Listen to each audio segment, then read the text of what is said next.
Bienvenue sur Guérison Canal TV. Bonjour, bonsoir, ça dépend de l'heure que vous suivez notre vidéo. Je bénis tout le monde qui a cliqué cette vidéo, tous mes nouveaux abonnés et mes anciens abonnés. Je vous bénis au nom tout-puissant du Seigneur Jésus-Christ. Je m'appelle Sœur Mamie. Aujourd'hui, nous allons partager sur le pardon. Avant tout, je vais prier. Notre Père qui est dans le ciel, que ton nom soit sacrifié, que ton règne vienne, que ta volonté soit faite sur la terre comme au ciel. Donne-nous aujourd'hui notre pain de ce jour. Pardonne-nous tout ce que nous faisons de mal, comme nous pardonnons à ceux qui nous ont fait nous offenser. Ne nous soumets pas sous l'ombre des tentations du malin, mais délivre-nous de tout mal, car c'est à toi qu'appartient la reine et la puissance pour des siècles et des siècles. Amen. Merci ma sœur qui suit à présent. Aujourd'hui, nous allons lire sur Marc chapitre 11, verset 25. Je vous amène sur Marc chapitre 11, verset 25. Nous lisons. Et lorsque vous étiez debout, en faisant votre prière, si vous avez quelque chose contre quelqu'un, pardonne afin que votre Père qui est dans le ciel vous pardonne aussi vos offenses. Mais si vous ne pardonnez pas, votre Père qui est dans le ciel ne vous pardonnera pas non plus.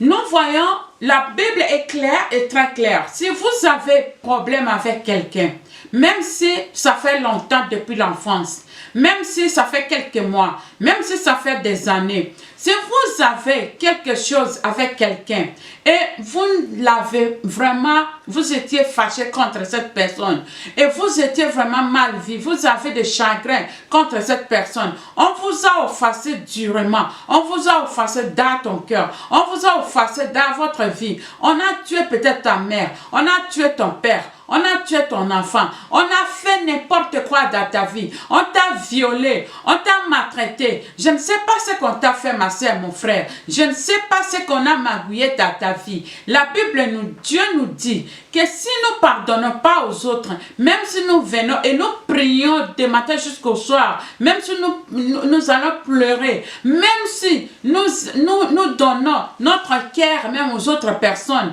mais quelque part, tu as un problème avec quelqu'un que tu n'as pas pardonné. On t'a offensé, mais toi, tu n'as pas pardonné. Ou bien toi, tu as offensé quelqu'un, mais tu n'étais pas allé pour se réconcilier. La Bible dit que votre Père dans le ciel, il ne va pas être aussi à côté de toi. C'est pourquoi nous voyons, il y a beaucoup de gens qui disent, nous sommes de bonnes personnes, je fais des offrandes, j'aide les orphelins, j'aide qui que ce soit. Mais à cause de quelqu'un vraiment, que tu vois que tu ne vas pas t'humilier, tu n'es jamais allé là-bas pour demander pardon. Tu ne veux même pas qu'il te sente que tu demandes pardon. Tu ne veux pas t'humilier. C'est là le blocage de notre vie physique et notre vie spirituelle. C'est là le blocage même de la vie de l'au-delà. Pourquoi? Parce que nous bloquons nous-mêmes notre chemin de vie spirituelle. Parce que quand tu demandes pardon, tu ne demandes pas pardon seulement pour cette personne-là, mais tu es en train d'arranger ta vie même, ta communion avec Dieu, pour que toi, tu sois harmonie avec Dieu. Donc, il faut avoir l'esprit de pardon, même si tu n'as pas la force, même si ton cœur ne veut pas. Prie vraiment à Dieu qui te donne la force d'affronter cette personne et lui demander pardon. Affronte cette personne, demande-la pardon. Mais demande-la un pardon sincère. Et mets-toi devant cette personne et tu vas demander pardon. Ce sera le début de déblocage de tes problèmes dans la vie, de tes problèmes d'affrontement, de tes problèmes financiers, de tes problèmes dans tout domaine de ta vie. Parce que le pardon, c'est une puissance qui libère. Dieu lui-même s'est incarné dans notre... Voilà. Le pardon te libère, toi-même qui va aller demander pardon, ou bien toi-même qui pardonne. Le pardon te libère. Le pardon, c'est une puissance qui libère. Le pardon, ça veut dire que quand tu as la clé du pardon à toi et que tu as la paix et que tu as l'amour de Dieu. Ma soeur, mon frère, ce sont des clés très très importantes dans la vie d'une chrétienne. Si dans la vie d'une chrétienne, si tu n'as pas la paix à la maison, dis-toi que tu es vraiment égaré de la parole de Dieu. N'essaye même pas de prier parce que tes prières, c'est comme si les graines de la parole qui est tombée sur les épines et que tu les étouffes avec la schizophrénie, avec des problèmes dans ton cœur. Ça veut dire toute parole, même tu peux écouter la parole de Dieu de midi à 14 h, mais si toi tu n'as pas la paix dans ton cœur, cette parole n'affectera aucune chose. Et quand tu n'as pas l'amour vrai n'est pas à toi. Dieu a dit il est amour. Lui-même, notre Dieu, il est amour. Mais toi, tu n'as pas l'amour dans ton cœur. De quel Dieu tu vas commencer même devant ton YouTube? De quel Dieu tu vas commencer même devant l'église? De quel Dieu tu vas chaque jour dimanche pour prier? Mais dans ton cœur, tu n'as pas l'amour du prochain. Dans ton cœur, tu n'aimes pas la personne. Tu es orgueilleux jusqu'à... Tu ne peux même pas t'humilier même devant un affaire que tu as mis au monde. Pourquoi tu vas demander Dieu de t'aider ou bien de dire merci Seigneur Jésus parce que tu nous as réveillés aujourd'hui, tu nous as donné le souffle de vie. Il est tellement beau qu'il t'a donné gratuitement le souffle de vie, même si tu n'as pas demandé pardon, même si tu n'as pas demandé merci.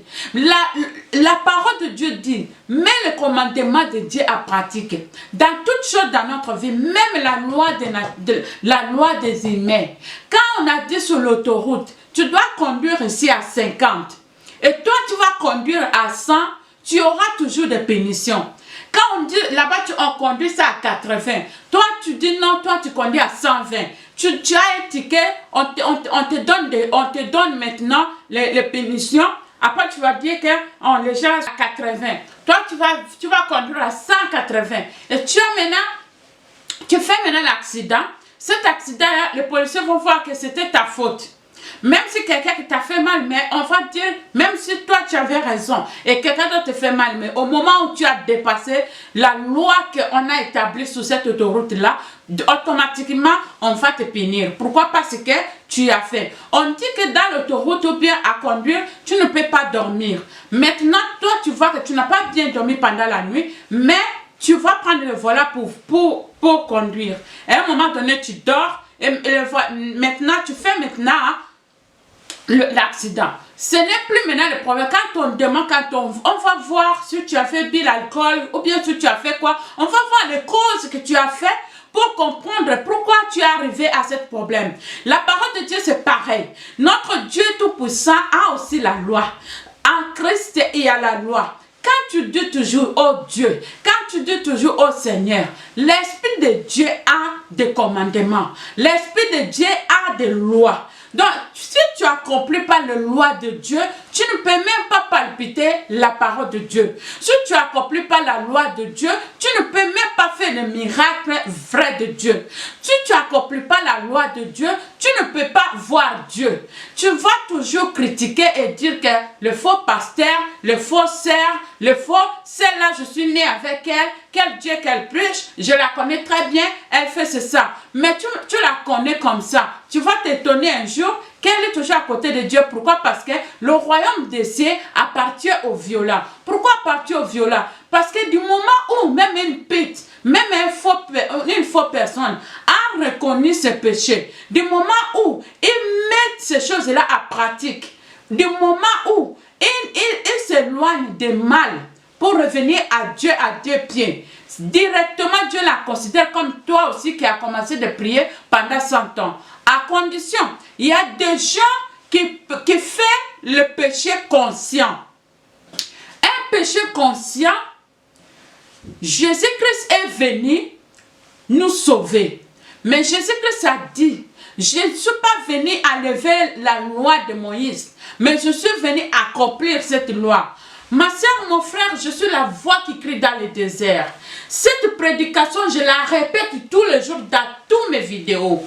Vraiment, la loi de Dieu, Jésus-Christ est venu. Il a dit qu'il n'a pas enlevé la loi qui était avant de Moïse. Mais il est venu là, l'accomplir. Donc, en allemand, on dit bestätigung. Ça veut dire qu'il est venu l'appuyer.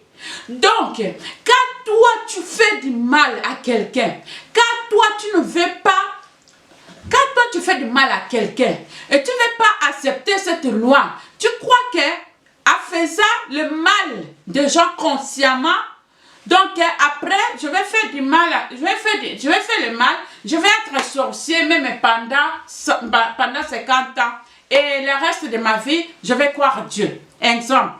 Ou bien je vais être sorcier pendant 10 ans, le reste de ma vie, je vais faire Dieu. Ou bien je vais d'abord voler, demain, le lendemain, je vais croire à Dieu. Ma sœur, la Bible nous dit le temps. Tu ne sais pas l'heure où le temps que tu peux être aujourd'hui, tu n'es plus là. Et ça sera trop tard.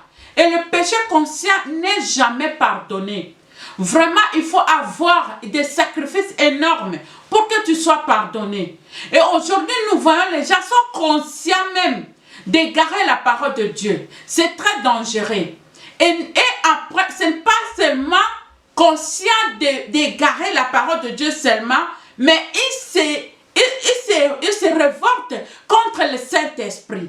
Et la parole de Dieu, tu peux faire même des erreurs avec Dieu Tout-Puissant ou bien avec Jésus. Mais il ne faut pas faire l'erreur avec le Saint-Esprit. C'est interdit. C'est quelque chose qui est interdit. Alors quand tu fais des choses comme ça, tu t'attires la malédiction de Deutéronome 28. Pourquoi? Parce que vous faites ça consciemment. C'est pourquoi c'est très dangereux. Alors, avoir le manque de pardon, quand tu n'as pas le pardon à toi, consciemment, tu sais très bien que je dois pardonner. Mais il y a une puissance qui t'amène que tu n'arrives pas. Ma soeur, mon frère, il faut laisser tout ce que tu peux demander à Dieu et demander seulement à Dieu pardon. Donne-moi seulement la force d'aller demander pardon. Donne-moi la force de pardonner. Donne-moi la force. Cette force, je ne peux pas moi-même. On ne peut pas, tu ne peux pas moi-même. La charité, donc je peux dire que la charité de Dieu, tu ne peux pas. Donc je l'ai écrit ici même. Je l'ai écrit. Donc tu ne peux pas redresser, attaque spirituelle, tu ne peux pas redresser des personnes dans la bonne voie, dans la bonne conduite, si tu n'as pas l'amour, si tu ne pardonnes pas, tu ne peux même pas. On dit ça sur les Galates chapitre 6. Vous allez lire, ce sont les redressements de personnes dans la bonne condition en tant qu'un chrétien spirituel, dit la Bible. Donc, pour éduquer les uns les autres, il faut d'abord avoir l'amour, il faut savoir pardonner et il faut savoir demander pardon. Le pardon, c'est une puissance qui libère. De ne pas beaucoup plus répéter toujours la parole de Dieu là où j'étais venu. 12. Matthieu 24, on parle de la charité. Et Matthieu 12, 10 aussi, on parle de la charité. Pour ne pas prendre le temps de mon caméra, je n'aimerais pas beaucoup entrer dedans parce qu'on va prendre le temps à chercher.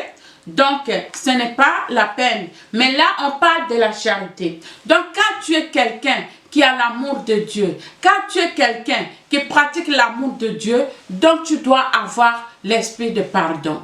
Ma soeur, mon frère, pardonner, c'est très très important dans la vie.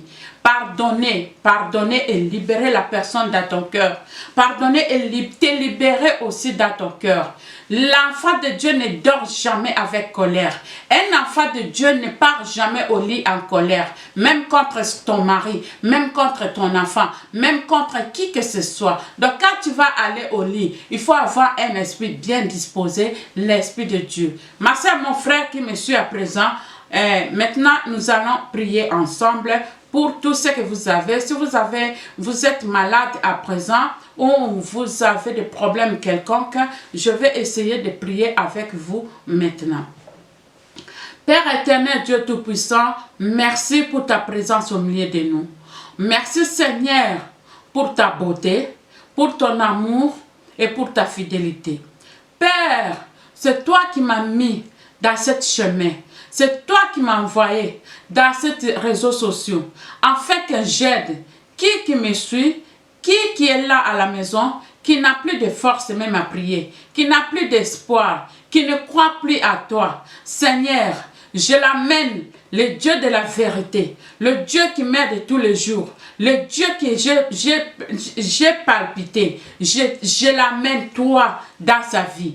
Père de gloire, Dieu Tout-Puissant, je ne connais pas les problèmes de ma sœur à présent, mais je viens recommander toutes sortes de la personne qui est devant les caméras, mal à la tête, mal au dos, mal aux pieds, la stérilité, stérilité féminine, stérilité masculine.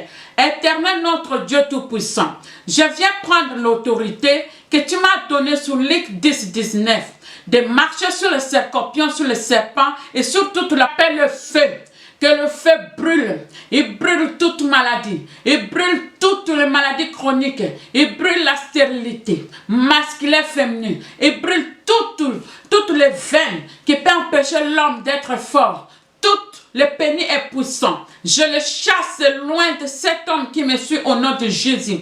Toute femme qui n'a plus de règles, qui a besoin de règles, la ménopause précoce. Seigneur, je prends cette ménopause précoce, je le chasse dans les arides au nom tout-puissant de Seigneur Jésus-Christ. Car il m'a donné le pouvoir de marcher sur toute puissance de les ténèbres, de l'ennemi, de chasser, de ligoter, d'enchaîner, de chasser loin de ma sœur, mon frère qui suis à présent au nom de Jésus-Christ. Éternel notre Dieu Tout-Puissant, je viens enlever toute poursuite de la main noire, l'esprit de contrôle de nos familles bantou, à ma sœur, à mon frère, à mon pasteur qui me suit maintenant, à toute personne qui sont devant mes caméras, toute personne qui a un problème quelconque, un problème de sagesse, d'intelligence. Les enfants ne sont pas intelligents à la maison. Les enfants, on les met dans l'école où on ne peut pas être, Seigneur. Toute personne qui prend pour voler les étoiles des enfants, toute personne qui vient pour voler la chance de certaines personnes, toute personne qui sont là, Seigneur, à méditer et d'attirer les énergies des enfants qui sont innocents. Je viens chasser toute puissance, toute ténèbres, toute manière de satanique, je chasse loin de là au nom de Jésus. Je le sors dans cette corps et je jette ça au nom de Jésus. Je prends la paix de Dieu. Je mets à l'enfant qui est malade. Je mets à un homme qui est malade. J'invoque l'Esprit de Dieu, l'Esprit de guérison dans le corps de ma sœur, dans le corps de mon frère, dans le corps de cet enfant, dans le corps de cet homme qui est avec crêpes à la maison, dans le corps de cet homme qui a le mbassu dans le pied, dans le corps de cet homme qui a un problème quelconque, infirmité satanique, dans le corps de cette femme qui est enceinte, dans le corps de cet enfant qui vient de naître qui a un problème. J'invoque l'Esprit de Dieu, que l'Esprit de Dieu opère, que l'Esprit de Dieu neutralise tout ce qui ne concerne pas la parole de Dieu à ma soeur, mon frère, dans le nom tout-puissant du Seigneur Jésus-Christ. J'invoque la paix de l'Éternel, l'amour de Dieu, la charité de l'Éternel domine toute puissance satanique de cette terre. La Bible me dit, que Jésus-Christ a donné le pouvoir au-dessus de tout autre pouvoir de cette terre. Il n'y a pas un nom qui a le pouvoir comme le nom de Jésus-Christ. C'est pourquoi au nom tout puissant de Jésus, et que cette vidéo, dès que cette vidéo finisse, que cette maladie s'en va au nom de Jésus-Christ. Que tout le mal de pied s'en va au nom de Jésus-Christ.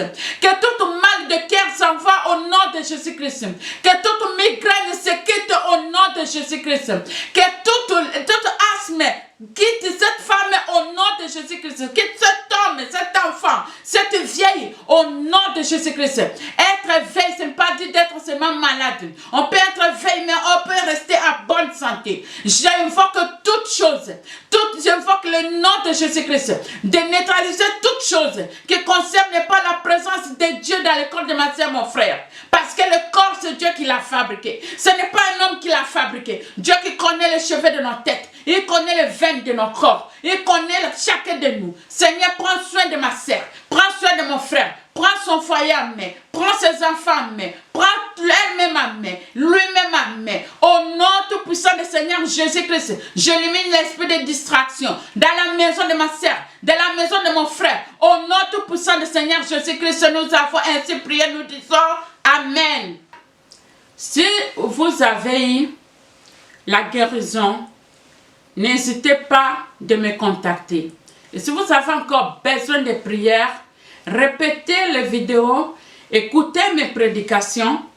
Mon français, je répète que ce n'est pas un bon français, mais c'est là je m'exprime un peu bien par rapport à d'autres langues. Répétez mes vidéos. Le numéro est là. Appelez-moi sur WhatsApp et nous allons continuer nos prières et nous allons continuer notre prédication.